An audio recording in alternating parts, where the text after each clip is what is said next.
येणारा भाविक कुंभमेळा प्रशासन आणि स्वयंसेवी संस्था यांच्या माध्यमातून आज आपण नाशिककर सर्वजण एक संदेश देत आहोत का आम्ही नाशिककर येणाऱ्या भाविक कुंभमेळ्यासाठी सर्वजण स्वच्छतेसाठी, आरोग्यासाठी आणि येणाऱ्या पाहुण्यांच्या स्वागतासाठी सज्ज आहोत। याचा एक चांगला संदेश आपण आजच्या या प्रथम कार्यक्रमाच्या माध्यमातून नाशिककरांना देत आहोत। तसेच नाशिककरांच्या माध्यमातून आपण या ठिकाणी उपस्थित असलेले काही बाहेरगावचे नागरिक असतील किंवा येणारे नागरिक असतील त्यांनाही आपण हा संदेश देणार आहोत का आम्ही नाशिककर भावी कुंभमेळ्यासाठी आम्ही आता सज्ज आहोत। नाशिकमध्ये येणारा जो कुंभमेळा आहे हा कुंभमेळा निर्मल अविरल गोदावरी वाहण्यासाठी आणि तिच्या उपनद्या या निर्मल अविरल वाहण्यासाठी आपण या ठिकाणी साजरा करणार आहोत। सर्वच नाशिककरांना विनंती आहे का आपण आपल्या भागातील, आपल्या रहिवासी ठिकाणातील, त्याचबरोबर आपण ज्या ज्या ठिकाणी वावरत असाल त्या ठिकाणी स्वच्छतेचा एक अभिनव संदेश आपण सर्वांनी द्यायचा आहे। प्लास्टिकचा वापर टाळायचा आहे। कुठल्याही अनधिकृत प्लास्टिक असेल जे वापरायचं नाही असं प्रशासनाने सांगितलं असेल असं प्लास्टिक आपण वापरायचं नाही। आपल्या इथं येणारा कुंभमेळा, या कुंभमेळ्यात येणारा जो पाऊस आहे याचा सुद्धा अंदाज आपल्याला प्रशासनाच्या वतीने देण्यात येणार आहे का आलेला आहे का या मार्गदर्शन केलं आहे की कुंभमेळा फक्त स्नान नाही, कुंभमेळा हे समाजाला दिशादर्शक देणारं एक साधन असतं। तर त्या पद्धतीने येणारा कुंभमेळा व्हावा। येणाऱ्या कुंभमेळ्यामध्ये आपल्या नाशिक शहरामध्ये बाहेर गावांना येणारे 10-12 कोटी लोक, 10-12 कोटी भक्त आनंदाने या शहर दिनाच्या पूर्व सकाळी आपण या ठिकाणी आज आपण पथनाट्याचा कार्यक्रम करतोय। सिंहस्थ त्र्यंबकेश्वर नाशिक सिंहस्थ कुंभमेळा प्राधिकरण, नाशिक महानगरपालिका, महाराष्ट्र प्रदूषण नियंत्रण मंडळ व हरित कुंभ समन्वय समितीच्या माध्यमातून आज आपण या ठिकाणी दिल्ली पब्लिक स्कूलची जी मुलं आहेत त्या मुलं सादर करणार आहे की स्वच्छते संदर्भात आपल्याला माहिती देणार आहे। ठीक आहे, आज आपण या ठिकाणी जनतेमध्ये जाऊन हरित कुंभाची जी संकल्पना आहे की पर्यावरणपूरक व्हावं यासाठी जनतेमध्ये जाऊन जनजागृती आणि प्रबोधन करायचं आपण आज शुभारंभ करतोय। यासाठी आपल्यासोबत महंत भक्तिचरणदासजी महाराज प्राधिकरणाचे पथनाट्य कार्यक्रमास उपस्थित सर्व सन्मान्य अधिकारी, सर्व नाशिककर व हरितकुंभ समन्वय समिती, आदरणीय महंत भक्तिचरणदास महाराज, आपणा सर्वांना जागतिक पर्यावरण दिनाच्या खूप खूप शुभेच्छा। आपणा सर्वांना माहिती आहे की येणाऱ्या आगामी कुंभासाठी नाशिक व त्र्यंबकेश्वर शहरात देश विदेशातून लाखो करोडो भाविक इथे येणार आहे आणि या येणाऱ्या भाविकांसाठी, पाहुण्यांसाठी आपल्याला स्वच्छ सुंदर हरित नाशिक सज्ज करायचं आहे। आजचा हा कार्यक्रम त्या दृष्टीने उचललेलं एक पाऊल आहे। मी आयोजकांना व दिल्ली पब्लिक स्कूलच्या सर्व संघाला खूप खूप शुभेच्छा देतो। आज आपण इथे पर्यावरण दिनाच्या आदल्या दिवशी 4 तारखेच्या दृष्टीने आपण दिल्ली पब्लिक स्कूल ही आमच्याबरोबर नाशिक महानगरपालिका बरोबर व आमच्या घनकचरा विभागाबरोबर कायमच काम करत आलेली आहे। त्यांनी एक जिंगलसुद्धा घंटागाडीसाठी तयार केलेली होती, तर त्यांचं हे काम आमच्या विभागाबरोबर कायमच चालू असतं। तसंच आज पर्यावरण दिनाच्या निमित्ताने ते एक पथनाट्य इथे भरवस्तीमध्ये सादर करत आहेत। जसं सर्वांनी इथे सांगितलं की प्लॅस्टिकच्या पिशव्यांच्या संदर्भातलं, तर निश्चितपणे सर्वांनी ते हे करणं गरजेचं, पालन करणं, जे नियम आहेत त्याच्या दृष्टीने पालन करणं गरजेचं आहे। तसंच आमचे इतर सर्व सरकारी जेवढेही डिपार्टमेंट्स ह्याच्या कुंभाच्या दृष्टीने तयारी करत आहोत, तसंच शहरातील नागरिकांनी सुद्धा हातात हात मिळून हे काम करणं गरजेचं आहे। व मी नाशिक महानगरपालिकेच्या वतीने, पर्यावरण विभागाच्या वतीने, घनकचरा विभागाच्या वतीने आपल्या सर्वांना पर्यावरण दिनाच्या शुभेच्छा देतो व थांबतो।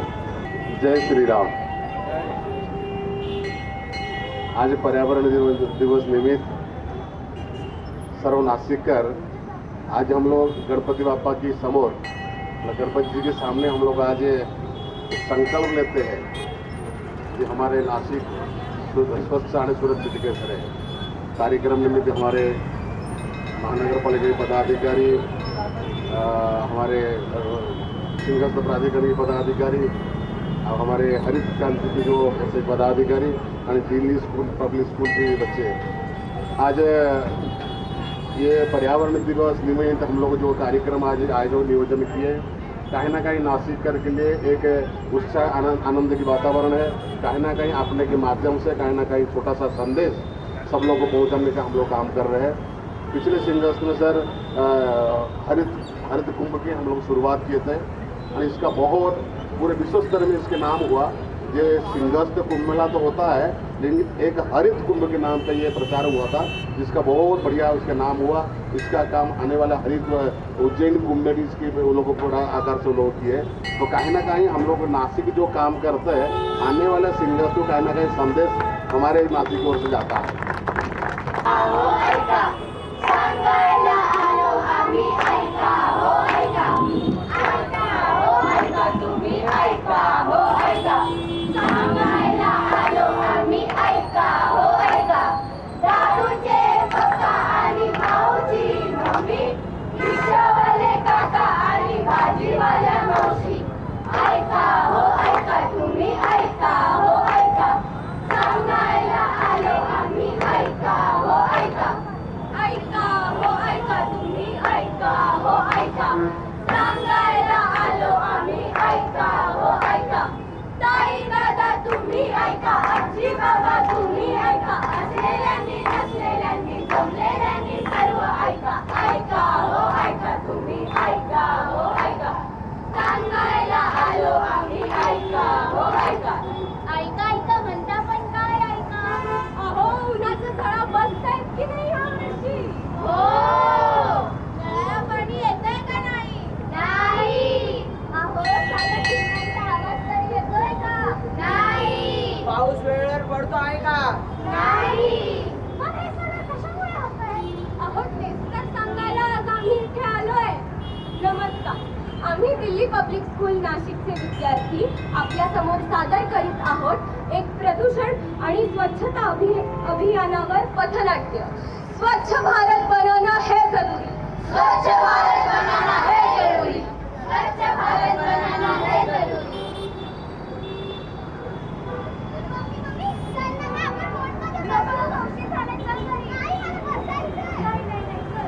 अगं ताई थांब मी विचारते दादा तुम्ही किती घेणार जेवढे तुम्ही देणार तेवढे आम्ही घेणार आणि नाश्ता पण तुम्ही देणार. पहिलं का नाश्ता पण मोफत भेटतोय परवडतंय बसा सगळे. ते बघा जंगल, ते बघा डोंगर आणि ते बघा समोर 1000 वर्ष जुनं महादेवाचं मंदिर. काय पण असं रेटी खूप लागेल. दाबा हे घ्या.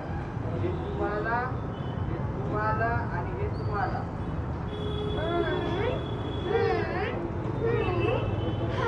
आता हा कचरा कुठे फेकू त्या टाकून पाण्यात. पाण्यात हो सर्वजण तिथेच टाकता.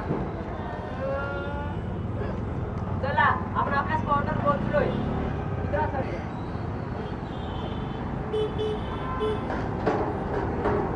बघितलं तुम्ही इतक्या सुंदर पर्यटन ठिकाणी आपण सुद्धा कुठलाही विचार न करता इकडे तिकडे कचरा टाकत असतो आणि आपल्याला वाटतं की त्याच्यामुळे काहीच होत नसेल. काही कसं होत नाही होतं खूप काही होतं कारण तुम्ही हा जो कचरा करून गेले आहे तिथे दरवर्षी आकर्षक फ्लेमिंगो पक्षी शेकडो किलोमीटर प्रवास करून येतात. आता बघूया तुम्ही त्याच्यासाठी काय ठेवले आहेत ते. आज तर खूप मजा येणार आहे. का बरं? मी तुम्हाला सगळ्यांना एक अशा जागेवर घेऊन चाललो आहे जिकडे प्यायला साफ पाणी आणि खायला पोटभर गोड गोड मासे आहे. अरे वा ते ऐकून तर मला आत्ताच भूक लागली आणि मला तहान. पण अजून किती वेळ लागणार आहे. हे काय आपण पोहोचलोच आहे. सगळे खाली बघा काही दिसतंय का. आता हे बघून तर मला माझी तहानच कंट्रोल होत नाहीये. मला माझी भूक. मी पण चालले.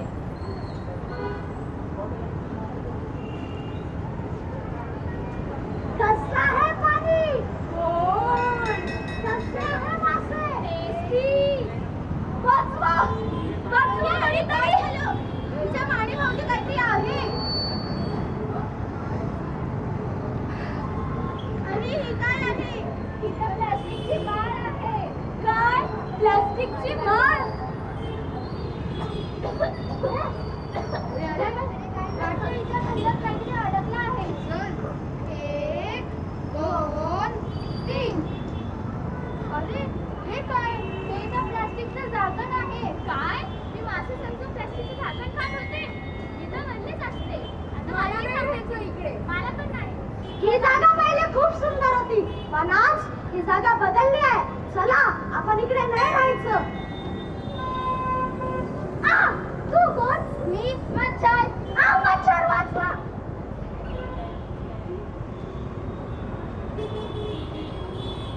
अरे याला तर मलेरिया झालाय. मलेरिया? जलप्रदूषणामुळे मानवांबरोबर पक्षी होत आहेत त्रस्त. विषारी जलमुळे जनजीवन झाले नष्ट. पक्ष्यांपासून माशांपर्यंत सगळ्यांचा जीव आहे धोक्यात. निसर्ग वाचव हा एकच विचार ठेवा डोक्यात. निसर्ग वाचव हा एकच विचार ठेवा डोक्यात. निसर्ग वाचव हा एकच विचार ठेवा डोक्यात.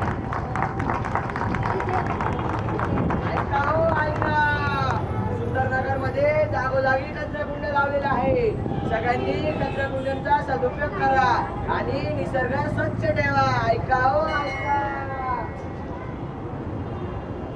हो ताई, कचराकुंडीचं टाका ते. कोणी कसे करते नाही? तुम्ही तुमच्या बाजूला टाकलाय. काय बाई आली? हॅलो हा पोहोचलो ते काय? हो दादा, कचराकुंडीचं टाका ते. सॉरी दादा मी थोडा घाईमध्ये. काय सॉरी? ऐका ना माझा कचराकुंडी टाका ना ते. ऐका ना कचराकुंडी टाका ना ते.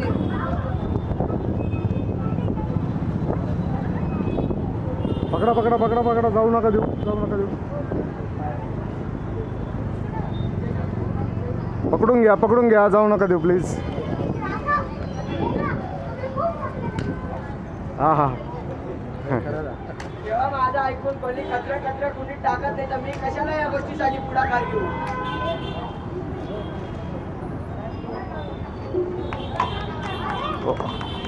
Very good. वंदे मातरम. जाऊ नये. हा माझ्या टाक. माझी आई रोज कचरा टाकते. सुका कचरा, ओला कचरा आणि हा कचरा, पण तिला माहितीच नाही की सुका कचरा आणि ओला कचरा काय असतं ते. मी ओला कचरा म्हणजेच अन्नाचा उरलेला भाग, तो मातीत टाकला की त्याचं खत तयार होतं. मी सुका कचरा जसं पेपर, प्लास्टिक, काच. मला रिसायकल केलं की तुम्ही मला पुन्हा वापरू शकता. माझ्याकडे एवढा वेळ नाहीये. मी सगळा कचरा एकत्रच टाकेल.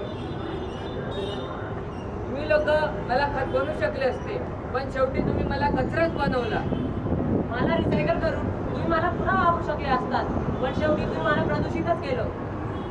तुम्ही लोकांनी आम्हाला दोघांना मिळून एक असा कचरा निर्माण केलेला आहे जो नाही कधी रिसायकल होऊ शकतो ना पूर्णपणे खत बनवू शकतो. चला तर आता मी तुम्हाला एक सोपं गणित समजावून सांगते. जर एक घर रोज 1 किलो कचरा करत असेल तर त्यातला 60% कचरा हा ओला कचरा आणि 40% कचरा हा सुका कचरा असतो. आणि जर रोज 100 घरं कचरा करत असतील तर टोटल किती कचरा तयार होईल? 100 किलो. बरोबर, 100 किलो. तर त्या 100 किलोंमधला 60 किलो कचरा हा ओला कचरा असतो, ज्याचं परत खत बनवू शकतं. आणि 40 किलो कचरा हा सुका कचरा असतो, जो परत रिसायकलही होऊ शकतो. आता मला समजलं की सुका कचरा आणि ओला कचरा वेगळा का केलं पाहिजे ते. ओला कचरा वेगळा ठेवा, स्वच्छतेची सवय लावा, बनेल आपलं शहर सुंदर. ओल्या सुक्यात अंतर ठेवा. घराघरातून सुरू होऊ दे स्वच्छतेची ही सवय छान. ओला सुका वेगळा ठेवा, बनवूया आपला भारत महान.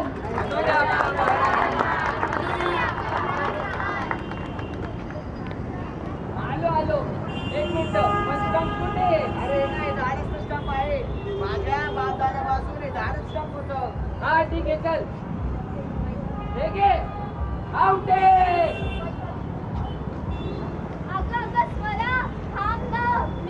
थकली आहे. मी पण खूप थकली आहे. मला खूप भूक लागली आहे. अगं हे बघ मोठं आंब्याचं झाड, याच्यावरून आंबे तोडून खाऊया. चालेल.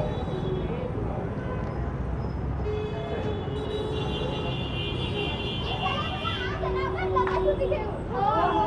चारा दूर एक. चला मी घेते. 10, 20, 30, 40, 50, 60, 70, 80, 90, 100. मी आले. इकडे कोणीच नाहीये. इकडे पण कोणीच नाहीये. एवढ्या मोठ्या मोठ्या झाडांमुळे मला कोणीच सापडत नाहीये. गप्पा! अरे यार, चला लवकर.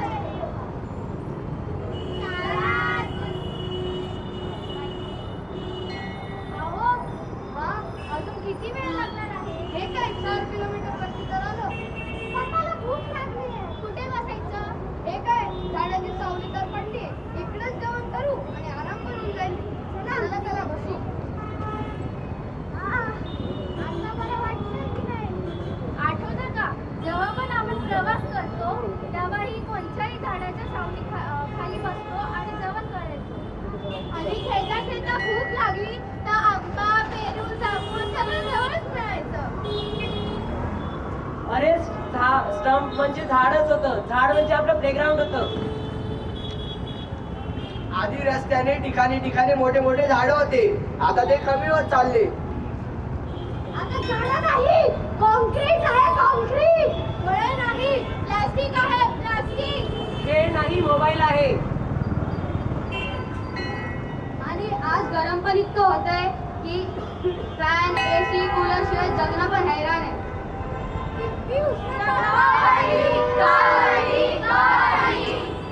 अरे कारण वातावरणातील उष्णता शोषायला, आपल्याला सावली द्यायला आणि ओलावा द्यायला झाडेच नाही राहिली. झाडेच नाही राहिली. आणि आता आधीसारखा श्वास घ्यायला पण खूप त्रास होतो.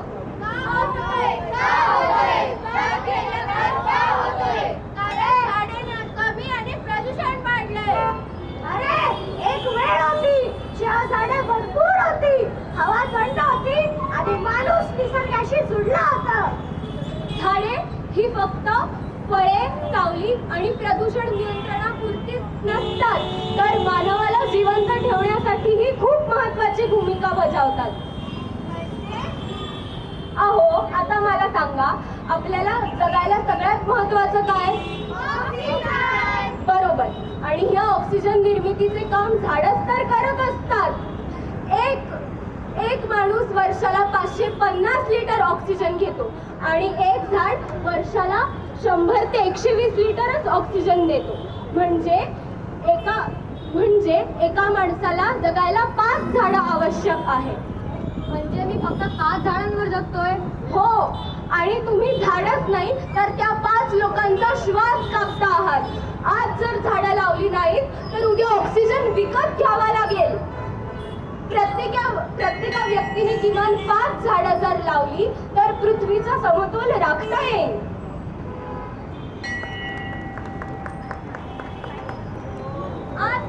आज जर का तुम्ही पाणी घाण केलं तर आज जर इथे तिथे प्लास्टिक टाकलं, आज जर तुम्ही कचरा मिसळला आणि आज जर का तुम्ही झाडं लावली नाहीत, पाण्यात कचरा टाकून नदी झाली आजारी, मासे पक्षी मरू लागले, झाली निसर्गाची हानी भारी. कापडी पिशवी हातात घेऊन नवा बदल घडवूया.